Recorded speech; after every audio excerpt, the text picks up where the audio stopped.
मालवनी हादसे के शिकार परिवार प्रशासन की मदद की तरफ से। एक साथ 5 मकान गिरने के हादसे में 2 लोगों की मौत के 24 दिन बाद भी सरकारी महकमे लापरवाह, बेघर हुए परिवार।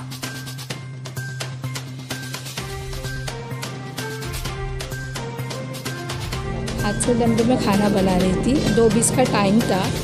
से जो घर यहाँ आया और यहाँ से ये घर पूरा ढह गया और इसमें एक का इंतकाल हुआ, वहाँ भी एक इंतकाल हुआ और ये हादसे के बाद में अभी तक सरकार से कोई मदद मिली नहीं है। मालाड पश्चिम के मालवनी में एक साथ 5 मकान गिरने और जानलेवा हादसे के 24 दिन बाद भी प्रभावित परिवार के लोग प्रशासन की मदद को तरस रहे हैं। 16 जून की घटना में एक बच्चे और 27 वर्षीय महिला की मौत हो गई।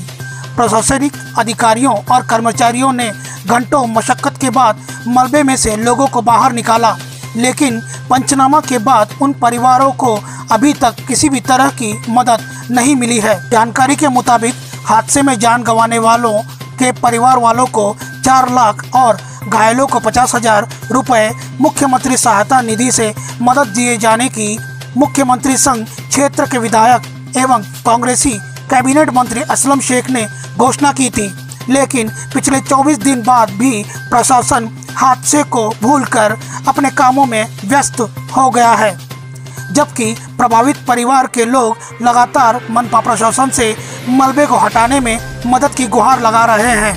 आखिरकार पिछले 2 दिनों से परिवार के लोग खुद मलबे को साफ करने पर मजबूर हो गए हैं। यहाँ से जो घर यहाँ आया और यहाँ से ये घर पूरा ढह गया और इसमें एक का इंतकाल हुआ, वहाँ भी एक इंतकाल हुआ और ये हादसे के बाद में अभी तक सरकार से कोई मदद मिली नहीं है। कितने दिन पहले ये हादसा हुआ? ये पिछले महीने की 16 तारीख से हुआ है और अभी तक कोई आके देखा नहीं, किसी ने पूछा नहीं क्या हाल है, क्या चाल है, कैसे रह रहे, कैसा क्या हो रहा है, किसी ने आके पूछा नहीं। ये घर का मलबा जो आप लोग खुद से उठा रहे हो, तो इसकी क्या हुआ? इसमें बीएमसी वाले को बोल बोल के थक गए, मगर कोई बीएमसी वाला आके तैयार है ही नहीं कि हम उठाएंगे करके। ये हम लोग का मलबा हम लोग को खुद को अपने हाथ से उठाना पड़ रहा है। बंदे लोग को लाके अपने हाथ से उठवा रहे हैं। यहाँ पे कोई बंदा बीएमसी का आने को तैयार भी नहीं है, ना उठाने को तैयार है। सब काम हम लोग अपने हाथ से कर रहे हैं, तो कोई चीज़ की रिस्पॉन्स ही नहीं आई है। हम सोच रहे हैं कि सरकार से मदद मिलेगी, मगर अभी तक कोई सुनवाई भी नहीं हुई। न आगे किसी ने पूछा कि कैसे रह रहे, क्या हाल है, क्या है, कोई नहीं यहाँ पे पूछने को तैयार है। हादसे में मतलब किस तरीके का नुकसान हुआ है? यहाँ पे 2 जान का नुकसान हुआ और बाकी घरों का, मालों का नुकसान ज़्यादा ही हुआ है। और इसी इतना भयानक हादसे के बाद में अभी तक कोई आके देखा नहीं कि यहाँ पे क्या हो रहा है, क्या नहीं हो रहा है। इनका लड़का था जो दुनिया से चला गया है और उस घर के अंदर एक लड़की थी, वो भी, उसका भी इंतकाल हुआ है। उसके बाद से खाली एक बार यहाँ पे जो बंदा आया था, असलम भाई आए थे, देख के चले गए। उसके बाद से यहाँ पे कोई नहीं आया, ना कोई पूछने आया कि क्या है क्या नहीं, ना कोई मुआवजा हुआ है, ना कोई भरपाई हो रही है कि घर का कैसे बनाना, क्या करना है। हमारे पास में इतनी लागत नहीं कि हम बना ले। क्वारंटाइन के अंदर हम अपनी जेब से घर का खर्चा नहीं चला पा रहे, तो घर कैसे बनाएंगे। हम सोच रहे कि सरकार से थोड़ी बहुत मदद मिल जाएगी कि हम अपना घर वापस खड़ा करके रह ले रहे। अभी तक कोई गुंजाइश नहीं है। ये मेरी लड़की है, ये 2 घंटे में निकाली गई। ये भी मलबे में दबी हुई थी, ये भी मलबे में दबी हुई थी, ये लड़की भी थी, ये भी थे। घर के, ये घर के, वो घर के, जितने भी परिवार थे सब इस मलबे के अंदर दबे हुए थे।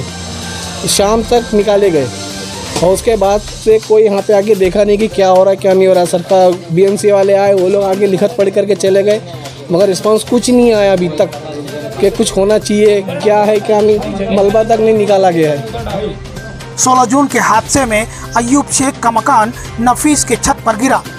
एक साथ भार पड़ने से सैयद वहीद, महमूद अंसारी और अफसर खान का घर दब गया और पूरी तरह से क्षतिग्रस्त हो गया। मौके पर लोग अपने घरों के भीतर ही फंसे रहे। आसपास के लोगों ने मदद के लिए दौड़ लगाई। दमकल कर्मियों ने पहुंचकर मलबे में से दबे लोगों को बाहर निकाला। इस हादसे में सैयद वहीद का छोटा बेटा सैयद फैज और अयूब की 27 वर्षीय बहन अंजुम शेख की मौत हो गई। हादसे डंडे में खाना बना रही थी, 2:20 का टाइम था। खाना बना रही थी, 1-2 पत्थर पतरे पे गिरे, तो वो हिसाब से मैं बाहर देखने के लिए आई, आई बस दरवाजे के तो बाहर भी नहीं गई, बस पूरा मलबा मेरे आंख पे गिर गया और गिरा तो मैं बहुत ज़ोर से चिल्लाई। फिर बाहर से आए बचाने के लिए, मेरे को खींच रहे, पूरा मेरे सर पे फट गया था, खून निकल रहा था, पूरा ज़ख़म अभी भी देखो है इधर, पूरा ज़ख़म इधर सब था ज़ख़म। वो लोग खींच रहे थे मेरे को, पर मलबे की वजह से मैं नहीं निकल पा रही थी बाहर। तो फिर बाद में 1-2 जन ने, मेरा बेटा भी था, हाथ पकड़ के खींच के उठा के मुझे बाहर खड़ा किया। बाकी सब मेरा लड़का तो ऑफ हो गया, बाकी दूसरे बच्चे भी थे, उन लोग को भी सब पूरे मोहल्ले वाले लोग ने उठा के निकाला। यहाँ हर परिवार में लगभग 5 से 6 लोग रहते थे जो हादसे के बाद से बेघर हो चुके हैं। पिछले 24 दिनों से मौत के खौफ के बाद ये सभी अपने रिश्तेदारों के घरों में शरण लिए हुए हैं। प्रशासन की लापरवाही के बाद यह खुद ही मलबे को हटाने में लग चुके हैं। आपको यह भी बता दें कि हादसे के कारण इन परिवारों का जान के साथ माल का भी भारी नुकसान हुआ है। झोपड़पट्टी में रहने वाले इन परिवारों की आमदनी पहले से ही कोविड-19 के तहत बंद पड़ी है। उस पर से हादसे की घटना ने इन पर मुसीबतों का पहाड़ तोड़ दिया। प्रशासन को चाहिए कि ऐसे लोगों को यथाशीघ्र मदद करे। महाराष्ट्र सरकार जब चक्रवाती तूफान से प्रभावित कोकण के भागों को मदद कर सकती है तो मुंबई के हादसाग्रस्त परिवारों को क्यों नहीं, जबकि सरकार ने पहले ही इन्हें मदद किए जाने की घोषणा कर चुकी है। मुंबई से सुभाष कोटियन की रिपोर्ट, इंडियन फास्ट ट्रैक।